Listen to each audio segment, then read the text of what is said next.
लगाइए इसको, cervical cancer से बचाओ। कई बार आपने सुना होगा जेनाइटल वार्ड्स हो जाते हैं, तो उसके बचाव के लिए वायरल डिजीज से कैंसर, देखिए लाइफ स्टाइल चेंज होने की वजह से बहुत ज्यादा कॉमन हो रहा है। अभी तो 1000 में आपको एक सुनाई देता है, होने वाले आने वाले टाइम पे हो सकता है ये कि आपका 100 में एक केस सुनाई दे।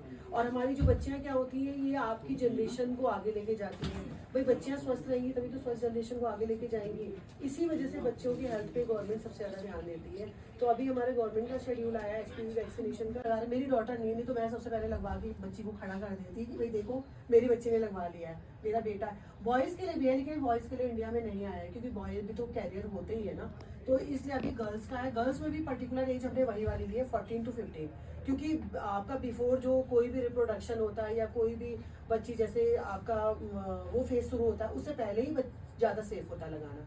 इसलिए गवर्नमेंट का अभी है, गवर्नमेंट की तरफ से आया है, तो इस चीज का आप लोग बेनिफिट लें। अभी हम लोग क्या होता है ना, जनरली जो मिडिल क्लास फैमिलीज होती है वो इफ एंड बट में ही रह जाती है। और इसका फायदा क्या होता है ना, जिसको नहीं लेना है वो ले लेता है, क्योंकि वो तो लगवा सकता है। अब हमारे पास है कि फ्री ऑफ कॉस्ट आ रहा है, कहाँ 3000 5000 का इंजेक्शन, आप लोगों की सहमति के बिना हम नहीं लगाएंगे। और कोई साइड इफेक्ट नहीं, कोई परेशानी नहीं है। हमारे हेल्थ एक्सपर्ट्स रहेंगे, टीम रहेंगे, डॉक्टर साथ में रहेंगे, वैक्सीनेशन हमारी एनएम्स करेंगे, उसके साथ में भी डॉक्टर, कल के हमारे ACMO सर आए थे, सब बैठेंगे। कोई सी समस्या होगी तो हमारी जिम्मेदारी है, ठीक है। कोई आप लोगों को क्वेरी है तो पूछिए, बताइए।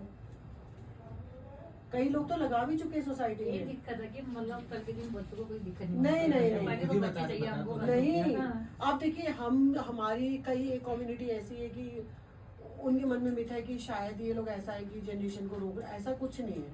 हम तो कह रहे हैं हमारी तो बढ़े और ज्यादा, हम तो कम ही हो रहे हैं ना।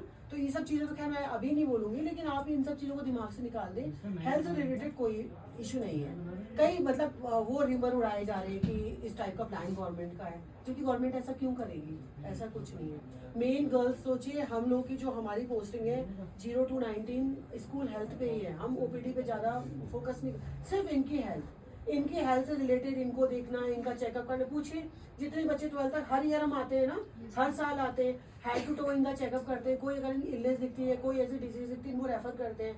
हमारा स्पेशली फॉलोअप डे होता है थर्सडे। परेशानी नहीं, अगर आपको ऐसा लगता है आपके मन में कोई शंका, हाँ तो लगा के तो मुझे तो दिक्कत हुई यार, पाँव में दर्द है।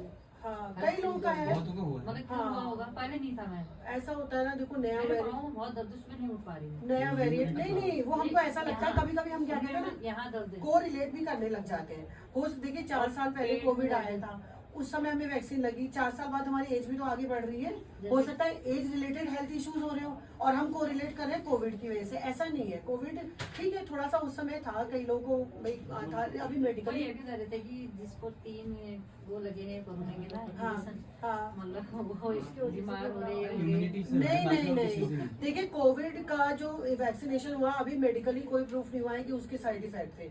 अब हम ह्यूमन क्या होता है, कोरिलेट करने लग जाता है। मैंने जैसे आपको बताया, हो सकता है उस समय आपकी एज 35 रही हो, अब आप 39 हो गई हो, तो हेल्थ रिलेटेड इशू भी तो आते हैं ना, कैल्शियम डिफिशियंसी